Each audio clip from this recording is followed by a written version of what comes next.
Alrighty. Can someone know if this is working? Never been live before. I'm gonna figure out Instagram now. Alrighty. I think we're good. Yeah, thank you guys so much for watching. It was just amazing to see all of your comments in the live chat. That was just so heartwarming. Thank you so much for that. Um, yeah, that was great. That was just lovely. Thank you all for watching that. All right, we already have a question from Kirsten and Audra. If Gonzalo composed these pieces for a specific instrument, such as the trumpet, or if he composed them with an ensemble in mind. So El Vals de la Fortuna was composed for flute and piano originally in 2014. Although he came up with the melody in 1981. So what I think with that is that he probably composed that for solo piano first, and then when he worked with one of his past students, who happens to be a flautist in the Singapore Symphony, he was the one that premiered the piece in 2014. He probably then arranged it for flute and piano, and that's what I used to make that piece for violin and piano. And then the rest of the pieces were for voice and piano. So all I had to do was kind of figure out all the bowings and the fingerings, and but yeah, so one of them was for flute and piano, and the rest were for voice and piano.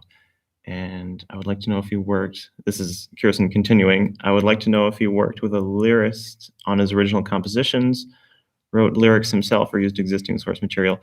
So Milonga Mia is not his lyrics.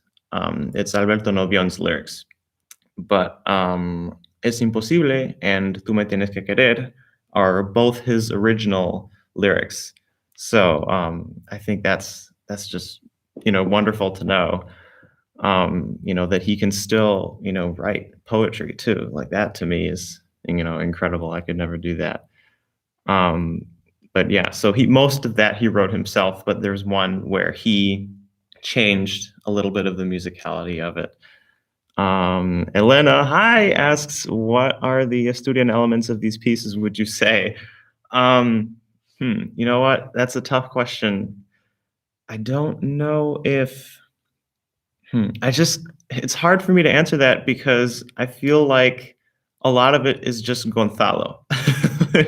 Like, a lot of it is just super sweet and joyful, and just aspects of his personality in general. So I don't know. I mean, in terms of harmonic and melodic content, I think it's kind of drawing on a lot of traditional classical conventions, and some of it is a little bit kind of jazzy towards the end. But yeah, I think it's just a representation of him, as a human being, which is why I was so interested in his music, because it so directly correlates to how he was as an individual. Adam, thank you. Congratulations. That was great. Especially while listening to the final piece, I felt like there were similarities to music by Florence Price. Do you know if Gonzalo had many American influences? I mean, some of you may have seen this, some of you have not, but he actually, he met Louis Armstrong when he was working in Madrid. And I believe when he was working in Madrid, he was doing a lot of jazz. So it could be that there is some American influence there. But, but I'm not too sure about that. Oh, thank you, Pia, on Instagram. I really appreciate that. But yeah, so I mean, I think it's just mostly him, mostly his personality kind of going in there. Oh, Mrs. Lee on YouTube. Hi, thank you so much. Yeah, Mrs. Lee was my teacher before Professor Gerhardt, who is teaching me now. Thank you, Clara. Sorry, it's hard to like read both of them, because I have YouTube over here and Instagram over here. So I might not be able to see absolutely everything. Elaine on Instagram says, how many musicians are in your family? Oh my God. So we've got, Gonzalo, he was like, all-time well-rounded musician. My grandmother sung in the choir recreationally. Both of my uncles are bass players, and my aunt is a choir director. Um, my one of my cousins, is also a bass player. Yeah, Koba, many of them. That's right. I mean, almost everybody, except for my parents. It's so weird. My dad was a chemistry teacher, and my mom is a linguistics professor. But pretty much the rest of my family are musicians. Um, Gracias, Paco. I really appreciate that. Um, yes. Oh, thank you, Melina and Nathan, for joining on YouTube. Thank you so much. Um, yeah, but a lot of musicians in the family. Yeah, but that's true. That's true. That's right. So my mom on YouTube said we do play, and that is correct. My dad plays a ton of instruments. He plays, guitar, banjo, mandolin. And my mom picked up the mandolin as well. Yes, Elaine, I know. I meant professionally. My bad. I was unclear. Bella on YouTube, great job. Thank you. What was the most important thing for you personally during this project? I wanted to have Gonzalo's music be appreciated by a greater audience. So I wanted to bring it to a lot of people, that wouldn't necessarily have heard it. So kind of bringing it up, bringing his, really sweet personality and great musicianship, to, awareness to a lot of people, basically. That was what I was trying to do. Um, Sonia, thank you so much. Yes, Danielle, my parents do play a lot. Kevin on YouTube, was this music representative of most of his work? Not really. See, this is the interesting part.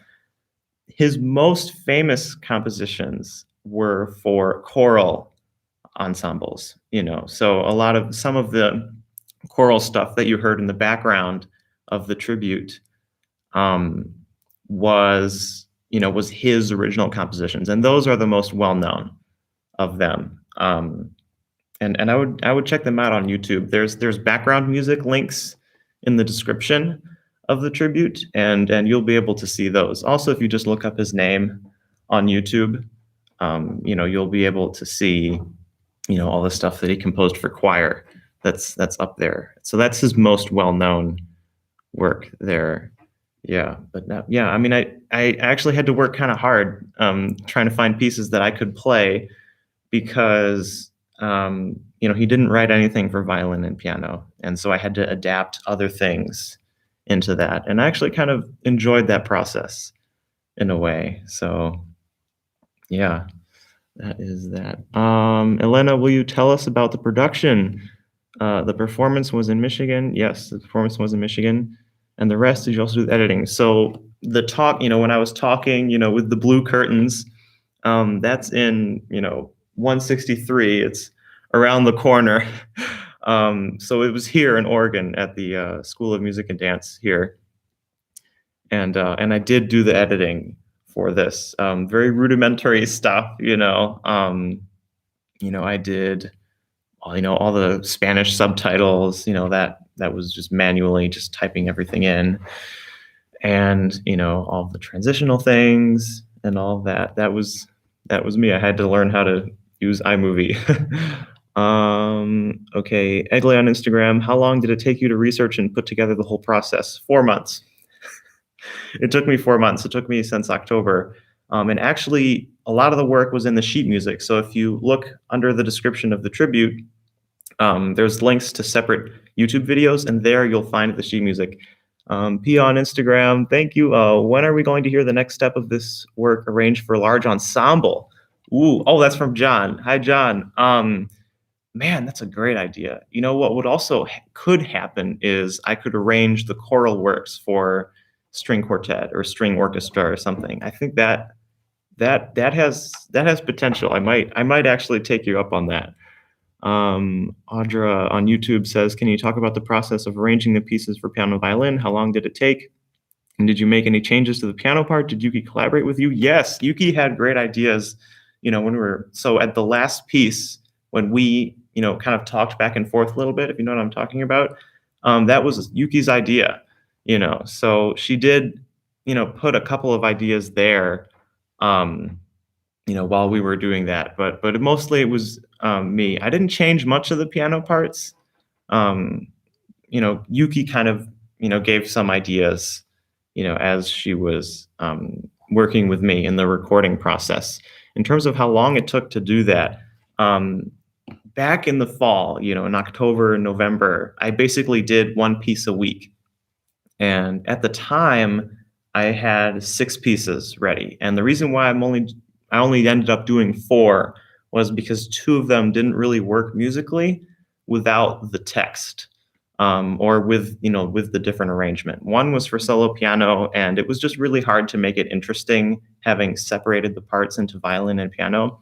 And another one was for voice and piano, but the melody just was not interesting without the lyrics, so I couldn't end up using that one either. So but yeah, so it took me 6 weeks technically because it was one piece a week, but I only ended up using 4. But yeah. Danielle on YouTube says, I want to know a bit more about the piano player. Yeah, Yuki is an amazing pianist. Just such an amazing musician, really, and in general. She was my piano teacher for a very long time, and she's always been willing to work with me on a lot, so many things. And that's just it's just been a wonderful process working with her, with everything. And she's definitely like a really high caliber musician. And she and her sister Tomoko do a lot of concerts, in the Detroit metro area. So when things get back to normal, and concerts are up and running again, definitely check them out because they perform pretty regularly, at the DIA and all that stuff. So I would definitely check them out. They're really, really great. Um, oh, thank you, Anna Edwards on Instagram. Thank you so much. Belle on YouTube, I would love to hear the choral works and string quartet. Okay, so we have 2 people on board with the idea that the choral work should be for string quartet. You know what? I'm gonna see if it's possible. I'll try I'll try that, and we'll see how it happens. I'm not promising anything, but yeah, I mean that's just my first thought. When John mentioned the translating into a large ensemble, that was the first thing that came to mind. He also did write some things for band as well. For symphonic band.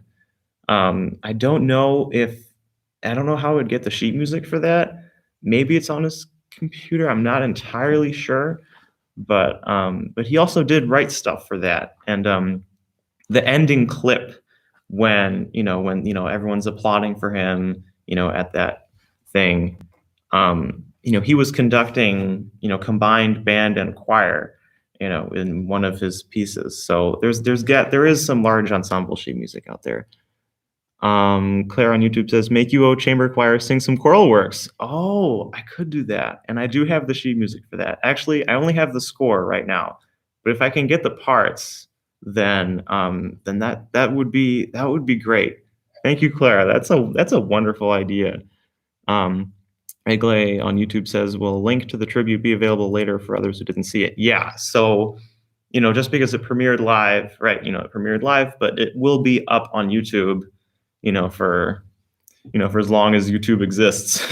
It'll be up there, and you can watch it for sure. And you can also watch the separate pieces themselves. In the description, there's links to the 4 pieces, uploaded individually, and you can listen to them there. And then there's also more information there as well, and sheet music and everything else. So yeah, everything will stay up, because some people couldn't make it today, for whatever reason.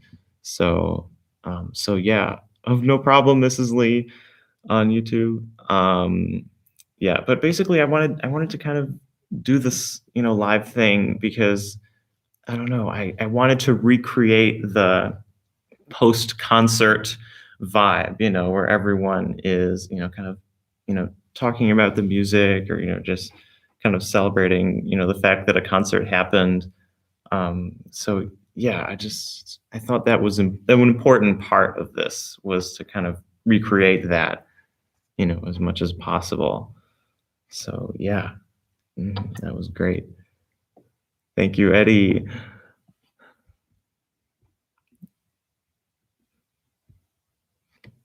Alrighty. Yeah, this was great. This was much fun. Any other things? Thank you, Mrs. Lee. Mrs. Lee is on YouTube and on Instagram. I did both because I wanted to see what would happen, because I've never been live, anywhere, on YouTube or on Instagram, and both I'm looking at both of them and they're pretty great. Yeah, they are great. Let's see if did I miss anything? Some of the Instagram stuff I might have missed. So I'm just gonna scroll through. Yes, thank you, Danielle. Appreciate it. Andy would like to know more about the final clip of your abuelo conducting. Yeah, so that was part of a in-person tribute, and that's actually available on YouTube as well. If you look up Gonzalo Casillas Camblor homenaje, or just his name, it's like this really long video, and he's, there's a tribute there where, some people conduct his works, and at the end he did a little bit of conducting himself, and that was great. Sonia on Instagram, such a great way to hear you. Please have more tributes. We'll see. We'll see. And if the choir thing or string quartet thing ends up working out, then I'll definitely let everybody know about that for sure. For sure. Yeah, it seems like there's multiple people that would like that idea. Yeah. All right. So if no one has any other things, I was there. Jan was crying. Yeah. I knew. Yeah. Some crying, might have needed to happen at that point when I included those clips. I thought it was just a nice way, because usually at the end of the concert, it's kind of, applause and appreciation, and I really wanted that for my grandfather. So I did that clip at the end, but I had the feeling that it would make some people cry. It made me cry a little bit too. Please keep recording videos for Spanish fans. Yeah, I mean, I tried my best to make this as bilingual as possible. For this, I know I kind of just had to stick with one, just do it in English. But yeah, I tried to make it bilingual. I did I filmed two 30-second, videos, promoting the thing. One was in English and one was in Spanish. And, in the separate video links, where there's lyrics, I did, the English translation, of those lyrics, So I tried to be as inclusive as possible, but it's just one last piece. I couldn't figure out how to get the live aspect bilingual, so I just had to go with one, which is unfortunate, but yeah, I had to do it. But yeah. Anything else?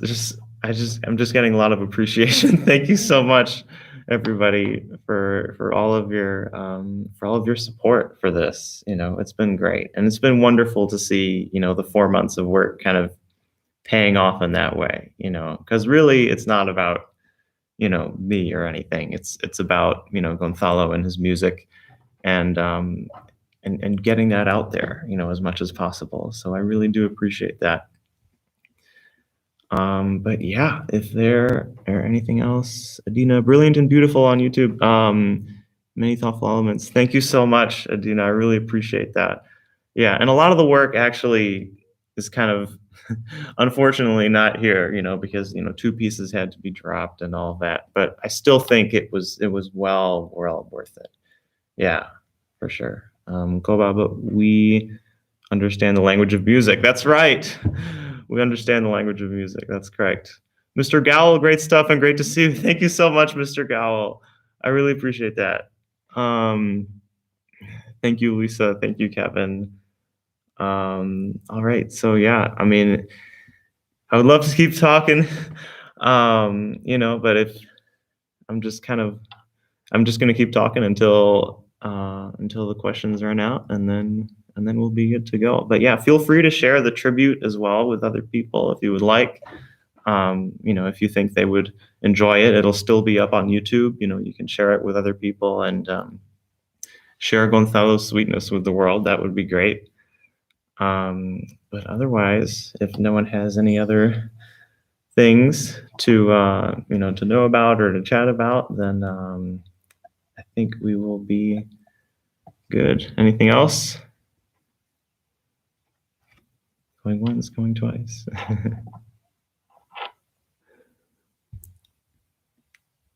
All right, I think I'll call it. Thank you guys, everyone, for joining in and for kind of chatting after. I felt like that was an important element of this. And yeah, I will see you all hopefully in a future tribute or maybe something else, or we'll see. We'll see what happens next.